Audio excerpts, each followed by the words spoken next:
എത്തിച്ചേർന്നതിൽ എനിക്ക് വലിയ സന്തോഷമുണ്ട്. ഇവിടെ എപ്പോഴും ഇങ്ങനത്തെ ഒരു പരിപാടിയിൽ വരുമ്പോൾ ഞാൻ എൻ്റെ ആദ്യത്തെ KCA മീറ്റിംഗാണ് ഓർക്കുന്നത്. ഒരു 10ാം വയസ്സിൽ തൈക്കാട്ടിൽ KCA ഓഫീസിൽ അച്ഛനമ്മയായിട്ട് വന്നതാണ് എനിക്ക് ഓർമ്മ ഉള്ളത്. അവിടെ നിന്ന് 10-20 വർഷത്തെ ഒരു ജേണി ഭയങ്കര സ്പെഷ്യൽ തന്നെയാണ്. ആ ജേണിയിൽ കൂടെ ഉണ്ടായിരുന്ന കുറേ ആൾക്കാർ ഇവിടെ ഉണ്ട്. നമ്മുടെ എന്നെ സപ്പോർട്ട് ചെയ്തതും കേരള ക്രിക്കറ്റ് അസോസിയേഷൻ എല്ലാവരും എൻ്റെ കൂടെ ഉണ്ട്. അതിന് ഭയങ്കര ഗ്രേറ്റ്ഫുള്ളായിട്ടൊരു ഫീലിംഗ് ഉണ്ടാവും ഇങ്ങനത്തെ എപ്പോഴും ഒരു സംഭവം നടക്കുമ്പോൾ. പിന്നെ ഏറ്റവും വലിയ സ്പെഷ്യലായിട്ടുള്ളൊരു ന്യൂസ് കഴിഞ്ഞ കുറേ മാസങ്ങളായിട്ട് കേൾക്കുന്നത് വെച്ചാൽ KCL നടക്കാൻ പോകുന്നതാണ് ഞാൻ കേട്ടിട്ടുള്ളത്. ഞാനപ്പോൾ വിനോദ് സാറും ജയേഷ് സാറും എല്ലാവരുമായിട്ട് സംസാരിക്കുന്നുണ്ട്. ഞാനപ്പോൾ പറയാം, സാർ നടക്കുമോ ഇത് കുറേ വർഷമായിട്ട് നമ്മൾ സംസാരിക്കുന്നുണ്ട്, ഇപ്രാവശ്യമെങ്കിലും നടക്കും. അപ്പോൾ അത് ഒരു റിയാലിറ്റി ആക്കിയതിൽ വലിയൊരു സന്തോഷം എനിക്കുണ്ട്. അപ്പോൾ നമ്മുടെ കേരള ക്രിക്കറ്റേഴ്സിനും കേരള ക്രിക്കറ്റ് ഫാൻസിനും എല്ലാവർക്കും KCA നൽകിയ ഒരു വലിയൊരു ഗിഫ്റ്റ് തന്നെയാണ്. കാരണം നമുക്ക് ബാക്കി സ്റ്റേറ്റ്സിലൊക്കെ കാണാം, കയ്യൊക്കെ അടിച്ച കുറച്ച് നന്നായി സംസാരിക്കുക. അപ്പോൾ ഇത് സംഭവം എന്ന് വെച്ചാൽ ഇത് പെട്ടെന്ന് ഒരു ദിവസം നമുക്ക് തോന്നി ഈ വർഷം KCL നടത്താം.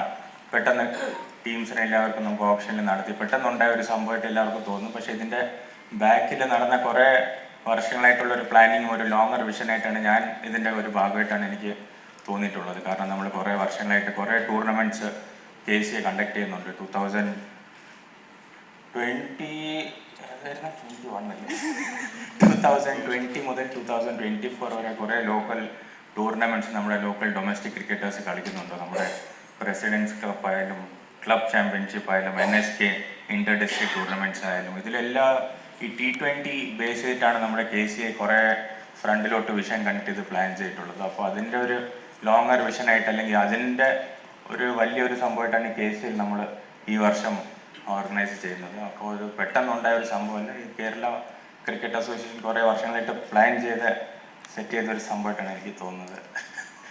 അപ്പോൾ വേറെ ഒന്നും പറയാനില്ല. സത്യം പറഞ്ഞാൽ വലിയ സന്തോഷമുണ്ട്. I think I can speak on behalf of all the cricketers in Kerala. I think going through a cricket journey, a cricket career in India is not easy. കുറച്ച് അധികം പാടുപെടുന്ന ഒരു സംഭവം തന്നെയാണ് ഇന്ത്യയിൽ ഒരു ഇന്ത്യൻ ക്രിക്കറ്റർ ആവണമെന്ന് വെച്ചാൽ. അപ്പോൾ കേരളത്തിൻ്റെ അകത്ത് തന്നെ കുറേ ക്രിക്കറ്റിന് വേണ്ടിയും അവരുടെ കരിയറിന് വേണ്ടിയും പാടുപെടുന്ന കുറേ ക്രിക്കറ്റേഴ്സിനെ എനിക്കറിയാം. ഇപ്പോൾ ഒരു ജൂനിയേഴ്സ് ആണെങ്കിലും എൻ്റെ ഫ്രണ്ട്സ് ആണെങ്കിലും കുറേ സീനിയേഴ്സ് ആണെങ്കിലും. അപ്പോൾ അവർക്ക് എല്ലാവർക്കും തിരിച്ചു വരാൻ പറ്റിയ ഒരു സംഭവം തന്നെയാണ്. അപ്പോൾ നമ്മുടെ സ്റ്റാർ സ്പോർട്സ് ഇതിനെ ബ്രോഡ്കാസ്റ്റ് ചെയ്തതെന്ന് പറഞ്ഞാലാണ് ഏറ്റവും വലിയൊരു അച്ചീവ്മെൻ്റായിട്ട് എനിക്ക് കാണുന്നത്. കാരണം ലോകം മുഴുവൻ ഇത് ഈ ഒരു നമ്മുടെ കേരളത്തിലെ പൊട്ടൻഷ്യൽ എന്താണെന്ന് അറിയുന്ന ഒരു അവസരമായിട്ടാണ് എനിക്ക് ഇത് ഫീൽ ചെയ്യുന്നത്. ഐ തിങ്ക് ഇതുവരെ ഒരു 7 to 8 പ്ലെയേഴ്സ് നമുക്ക് IPL സമ്മാനിക്കാൻ പറ്റിയിട്ടുണ്ട്. I think when you have the tournament like KCL happening for next 3 to 5 years, I think I expect around 5 to 10 more players playing the IPL and couple of players more representing the country. അപ്പോൾ ആ ഒരു പ്ലാറ്റ്ഫോമായിട്ടാണ് നമുക്കിത് കാണേണ്ടത്. അപ്പോൾ അതിന് വലിയ സന്തോഷമുണ്ട്. നമ്മുടെ വേറെ എന്തൊക്കെയാണ് പറയുന്നത്, ഒന്നുമില്ല, വലിയ സന്തോഷം. Thank you so much.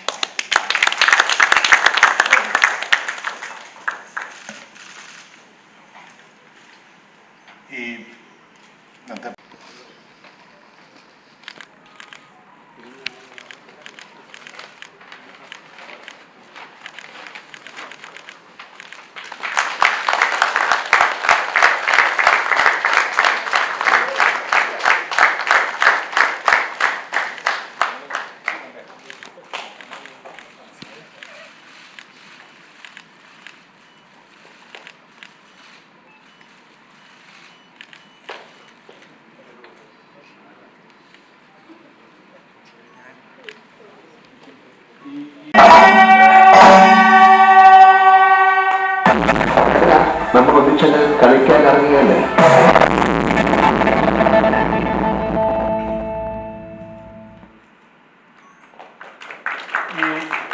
ഈ ലോഗോയെ പറ്റി 2 വാക്ക്. നിങ്ങൾ ഇവിടെ കണ്ടതുപോലെ 3 ഭാഗങ്ങളാണ് ഈ ലോഗോയ്ക്കുള്ളത്. ഒന്ന് ഏറ്റവും വെളിയിലെ ആ സർക്കിള്, 2 അതിലുള്ള ആന, 3 അതിലുള്ള ബാറ്റ്സ്മാൻ്റെ ഇമേജ്. ഇത് 3 വളരെ കൃത്യമായ പ്ലാനിങ്ങോട് കൂടിയാണ് കേരള ക്രിക്കറ്റ് അസോസിയേഷൻ്റെയും KCLൻ്റെയും ഭാരവാഹികൾ ഭാരവാഹികളും ഇത് ക്രിയേറ്റ് ചെയ്ത ആളുകളും വളരെ കൃത്യമായ പ്ലാനിങ്ങോടുകൂടിയാണ് ഈ 3 ഇമേജും അതിനകത്ത്. ഏറ്റവും വെളിയിലുള്ള ആ സർക്കിള് എന്ന് പറയുന്നത് ഇതിൻ്റെ ഒരു പൂർണ്ണത, ഇതിൻ്റെ ഒരു കണ്ടിന്യൂറ്റി, അതോടൊപ്പം തന്നെ ഇതിൻ്റെ ഒരു സ്റ്റെബിലിറ്റി. സർക്കിള് നമുക്കറിയാവുന്ന പോലെ ഏറ്റവും സ്റ്റേബിളായിട്ടുള്ള ഒരു ജോമെട്രിക്കൽ ഫോമാണ്. അപ്പോൾ അതിനെ റെപ്രസെൻ്റ് ചെയ്താണ് ഏറ്റവും വെളിയിലുള്ള ആ സർക്കിള് ഞങ്ങൾ ഈ ലോഗോയിൽ ഇൻക്ലൂഡ് ചെയ്തിരിക്കുന്നത്. ആന നമുക്കറിയുന്നത് പോലെ തന്നെ കേരളത്തിൻ്റെ തനതായ സാംസ്കാരിക പാരമ്പര്യത്തിനോടൊപ്പം കേരള ക്രിക്കറ്റ് അസോസിയേഷനുമായിട്ടും അഭേദ്യമായ ബന്ധമുള്ള ഒരു ഇമേജാണ് ആന എന്ന് പറയുന്നത്. നമ്മുടെ ഒരു വളരെ പ്രൗഢഗംഭീരമായിട്ടുള്ള പാരമ്പര്യവും ഒരു അഡീഷണൽ പി എസ് ആയിട്ട് സംസാരിക്കുകയുണ്ടായി. അതുപോലെ തന്നെ പല സംഘടനകൾ, ക്രിക്കറ്റ് അസോസിയേഷൻ സംഘടനകൾ, IPL ഫ്രാഞ്ചൈസികളൊക്കെ സംസാരിക്കുന്നുണ്ട്. KC ആ ഒരു കാര്യം കൂടി അറിയിക്കാൻ വേണ്ടിയിട്ടാണ് ഈ ഒരു പ്രസ് മീറ്റ് പ്രധാനമായും ചെയ്യുന്നത്. കേരള ക്രിക്കറ്റ് ലീഗിനെ പറ്റി ഏതായാലും എല്ലാവർക്കും അറിയാവുന്ന പോലെ ആദ്യമായിട്ടാണ് നമ്മളൊരു പ്രസ് മീറ്റ് വിളിച്ച് കേരള ക്രിക്കറ്റ് ലീഗിനെ പറ്റി പറയുന്നത്. ഏതായാലും അതിന് ഒപ്പം നമ്മുടെ സഞ്ജു ഉള്ളതിൽ പ്രത്യേക സന്തോഷം. അദ്ദേഹത്തിന് ഈ ഒരു ലീഗിനെ പറ്റിയും അതിൻ്റെ മുന്നിലുള്ള കാര്യങ്ങൾ കൂടുതൽ അറിയാവുന്ന വ്യക്തിയാണ് അദ്ദേഹം. രാജസ്ഥാൻ റോയൽസിൽ പ്ലെയറായിട്ടും ക്യാപ്റ്റനായിട്ടും ഒക്കെ നമുക്ക് അറിയാവുന്നതാണ്. ലീഗിൻ്റെ ഇമ്പോർട്ടൻസ് അദ്ദേഹം പ്രസംഗത്തിൽ ചെറുതായിട്ട് സംസാരിച്ചു. അതേ രീതിയിൽ തന്നെ അതിൻ്റെ ബാക്കി ഇതുവരെ നടന്ന കാര്യങ്ങൾ പറയാൻ വേണ്ടി ഞാൻ സെക്രട്ടറിക്ക് മൈക്ക് കൈകാര്യമാണ്. സഞ്ജു സൂചിപ്പിച്ചിരുന്നത് പോലെ കേരള ക്രിക്കറ്റ് അസോസിയേഷൻ ഒരു 2021 മുതൽ പ്ലാൻ ചെയ്തിട്ടാണ് ഇങ്ങനെ ഒരു മാർക്കി ഒരു ഇവൻ്റായിട്ട് ഇത് പ്ലാൻ ചെയ്ത് കൊണ്ടുവന്നതാണ്. നമ്മൾ ആദ്യം ഒരു 10 ടീമുകളുള്ള കേരളത്തിലെ പ്രമുഖ ക്ലബ്ബുകളെ വെച്ചിട്ട് ഒരു ക്ലബ് ചാമ്പ്യൻഷിപ്പ് നടത്തുന്നുണ്ടായിരുന്നു. അത് 3 വർഷം നടത്തി. അതിനുശേഷം പ്രസിഡൻസ് കപ്പ് എന്ന് പറഞ്ഞിട്ട് ഒരു 6 ടീമിനെ വെച്ചിട്ട് ഇതെല്ലാം T20 ടൂർണമെന്റ്സ് ആയിരുന്നു.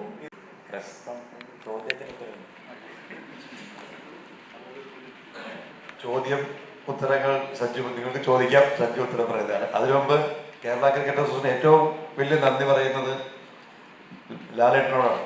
കാര്യം ലാലേട്ടൻ വളരെ ഷോർട്ട് നോട്ടീസിൽ ഞങ്ങളൊരു എനിക്ക് തോന്നുന്നു 3 ദിവസം കൊണ്ടാണ് അദ്ദേഹം ഇതിന് എല്ലാ കാര്യങ്ങളും നമ്മൾക്ക് വേണ്ടി സപ്പോർട്ട് ചെയ്തത്. അദ്ദേഹം എല്ലാവർക്കും അറിയാം, അദ്ദേഹത്തിന് ഒരു സെലിബ്രിറ്റി ക്രിക്കറ്റ് ലീഗ് ഉണ്ട്.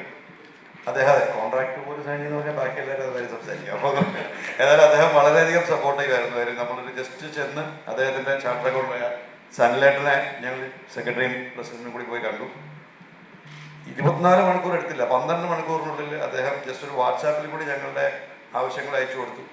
ആ വാട്സാപ്പിൽ കൂടി തന്നെ അപ്രൂവൽ തന്നു. ഒരു എഗ്രിമെൻറ്റ് സൈൻ ചെയ്യണമെന്ന് പിന്നെ 2 ദിവസം കൊണ്ട് അവർ തന്നെ ഒരു ഫോട്ടോഗ്രാഫ് തന്നു. അതും പത്രത്തിലേക്ക് പ്രസിദ്ധീകരിച്ചു. അപ്പോൾ ഞങ്ങളുടെ ഒരു ആഗ്രഹം ഇതൊരു കേരളത്തിലെ നമ്പർ 1 സ്പോർട്ടിംഗ് ബ്രാൻഡ് ആകണം എന്നായിരുന്നു. IPL ശേഷം ഇന്ത്യയിലെ തന്നെ ഏറ്റവും സ്പോർട്ടിംഗ് ബ്രാൻഡ് ആക്കണം എന്നായിരുന്നു ഞങ്ങളുടെ ആഗ്രഹം.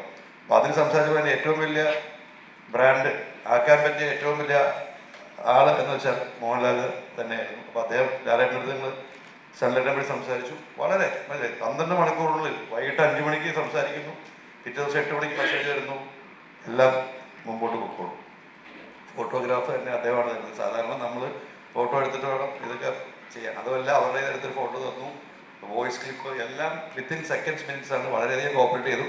ഏതായാലും നമ്മുടെ ഈ launch Kerala cricket launch plan ചെയ്തിട്ടുണ്ടായിരുന്നു. നമ്മൾ ഓഗസ്റ്റ് 15 ഒരു മെഗാ ലോഞ്ച് കൊച്ചിയിൽ വെച്ച് നമ്മൾ പ്ലാൻ ചെയ്തിരുന്നു. മോഹൻലാലും പ്രിയേട്ടനൊക്കെ അദ്ദേഹം എല്ലാവരും കൂടി നമ്മളൊരു വലിയൊരു ലോഞ്ചാണ് പ്ലാൻ ചെയ്തത്. പക്ഷേ വയനാടിൻ്റെ ഒരു ഇൻസിഡൻ്റ് ഉള്ളതുകൊണ്ട് ഞങ്ങളത് 31 ഓഗസ്റ്റ് 31 മാറ്റിവെച്ചു.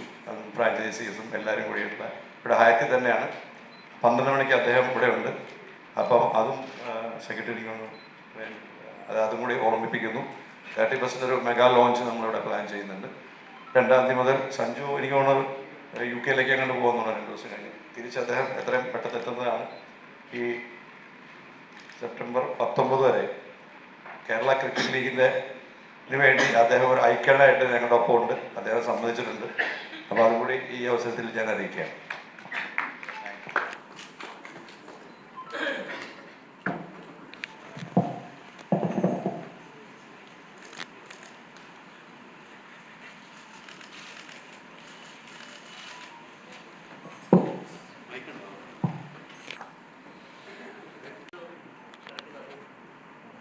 ഇപ്പോൾ ഐക്കണാക്കിയെന്ന് പറഞ്ഞു.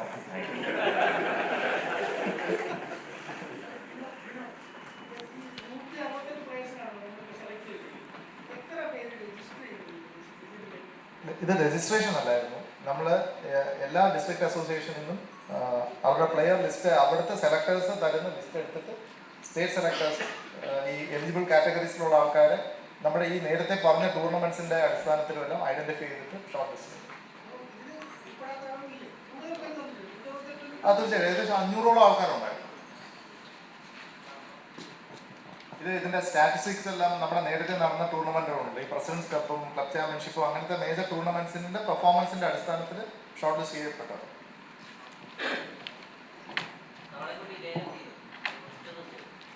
കഴിയും, അങ്ങനെയാണ് പറഞ്ഞിരിക്കുന്നത്. നാളെ വൈകിട്ട് ഒരു 6 മാക്സിമം ഒരു 6 o'clock വരെ ആകുമ്പോൾ കഴിയും.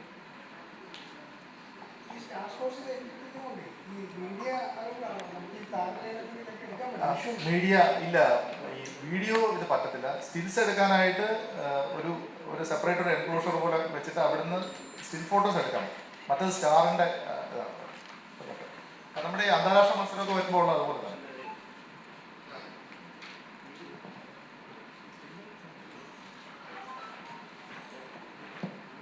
സഞ്ജുനോട്